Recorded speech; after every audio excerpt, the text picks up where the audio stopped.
If you can't stand on one foot for 10 seconds, your brain is signaling you are at high risk of a fall. This 5-minute ritual of 3 key moves is how physical therapists rebuild rock-solid hip stability and balance. Let's begin immediately with the pelvic lift. The first exercise, the pelvic lift or glute bridge. Alright, our first move is the pelvic lift, but you might know it as the glute bridge. This is the cornerstone of our ritual because it directly targets the gluteus maximus, the biggest muscle in your body, and it's fundamental for building core and pelvic stability. Think of your pelvis as the central hub of your body. When it's stable, everything from your lower back to your knees is better supported. Why your pelvis is the central hub? This one exercise is phenomenal for counteracting the effects of prolonged sitting, which causes the muscles at the front of our hips to get tight and our glutes to weaken. And the research backs this up. Consistent glute bridge training can significantly increase hip strength and improve your ability to do daily things like standing up from a chair, getting out of bed, and walking with a more powerful, confident stride. Here's how we do it slowly and with control. Go ahead and lie on your back on a comfortable surface like a carpeted floor or a yoga mat. Bend your knees and place your feet flat on the floor. About move 1, the pelvic lift, glute bridge. Hip width apart. You should be able to just about touch your heels with your fingertips. Let your arms rest comfortably at your sides, palms down. Now, before you do anything, take a gentle breath in. As you exhale, gently engage your core. Imagine you're pulling your belly button down towards your spine. This is key to protecting your lower back. On your next exhale, press through your heels and slowly lift your hips off the floor, squeezing your glutes at the top. Your body should form a straight line from your shoulders to your knees. Be careful not to overarch your back. All the work should come from your glutes, not your spine. Hold this position at the top for 3 to 5 seconds, really focusing on that squeeze. Then, slowly and with total control, lower your hips back down. Don't just plop down. Control the movement all the way. That's 1 rep. We're going to aim for 8 to 12 repetitions. And please, remember to breathe. For those who find it tough to get on the floor, you can do a seated version. Just sit tall on the edge of a chair and focus on squeezing your glutes, feeling a slight lift in your seat. The important thing is activating that muscle. The goal here is progress, not perfection.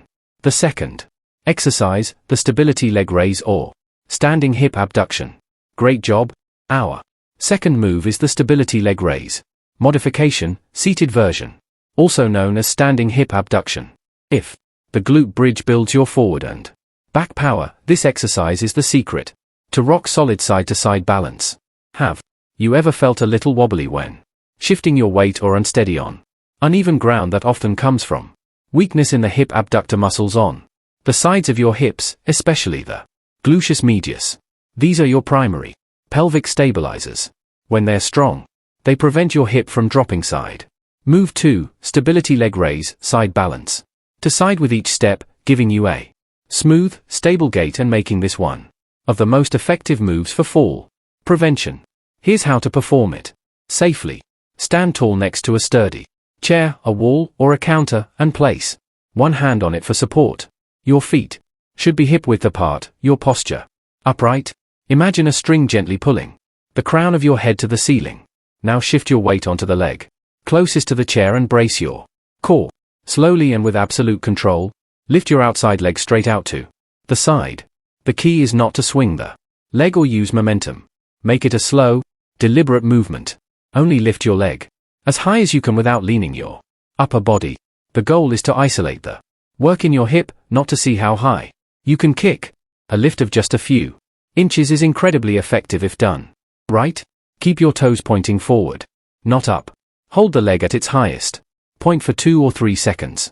You should feel that muscle on the side of your hip working. Then, just as slowly, lower the leg back down. That's 1 repetition. Let's aim for 10 to 12 representatives on one side. Then carefully switch and do the same on the other. As you get stronger, you might find you only need a finger or 2. How to isolate the gluteus medius on the chair for support.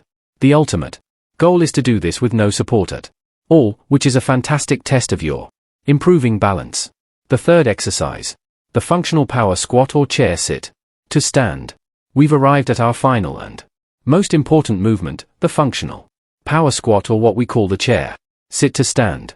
This exercise is a powerhouse because it's a direct rehearsal for one of the most fundamental things we do every single day, getting up. Every time you rise from a chair, get out of a car, or stand up from the toilet, you're doing this exact movement.